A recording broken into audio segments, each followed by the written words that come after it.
Hello and good evening. I'm Mohana for BBTV, and here are this evening's big update. Pakatan Harapan has committed grave sins.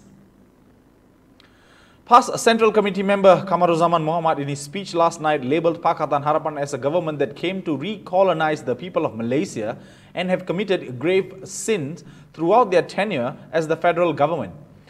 Speaking at the launch of Perikatan National Election Manifesto launch for the state of Malacca, Kamaruzaman began his attacks on the PH-era government about their proposal to ratify the International Convention on the Elimination of All Forms of Racial Discrimination, also known as ICED.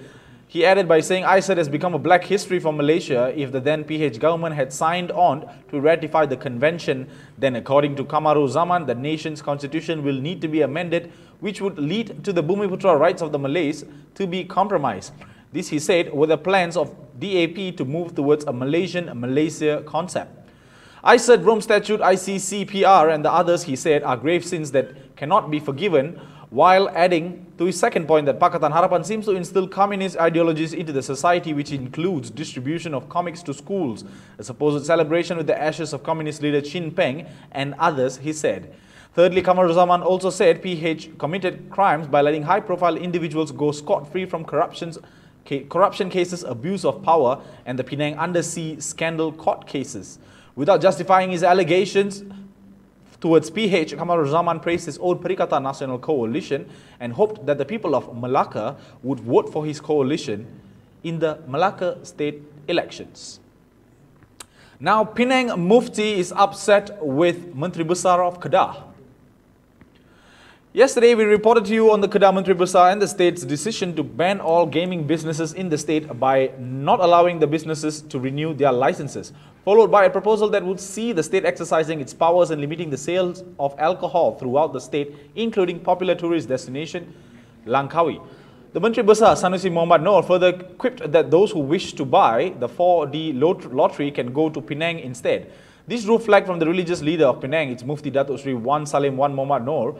Dr. Wan has said Sanusi's statement were disappointing and upsetting to say the least, as it seems to portray a negative image on Penang's religious institution, as its state doesn't fail to uphold Islam's position in Penang. Dr. Wan said, as a brother, I would like to advise the Kedah Menteri Besar to be more careful when issuing statements, and that Sanusi should not carry himself like a village leader where he enjoys most of his supports, but rather that of a leader of a respected government. He further added that the Menteri Besar should avoid making controversial statements that could disrupt relationships with other state leaders. Instead, he should be making friendly approaches with all parties. The Penang Mufti further added that it is a well-known knowledge that the state doesn't have a Raja or a Sultan falls under the state that doesn't have a Raja or a Sultan falls under the purview of the Yang di-Pertuan Agong, who acts as the head of state and matters pertaining Islamic religious affairs.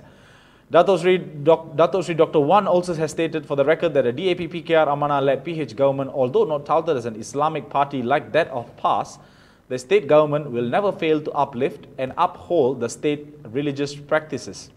He went on to elaborate on how Penang State has been allocating up to 70 million ringgit in budget for the state's religious programs since 2018. And that wraps up this evening's big update from me. Don't forget to like, follow, share and subscribe to our social media pages, and most importantly, the bigbluetv.com portal. I'm Mohana for BBTV. You have a great evening ahead.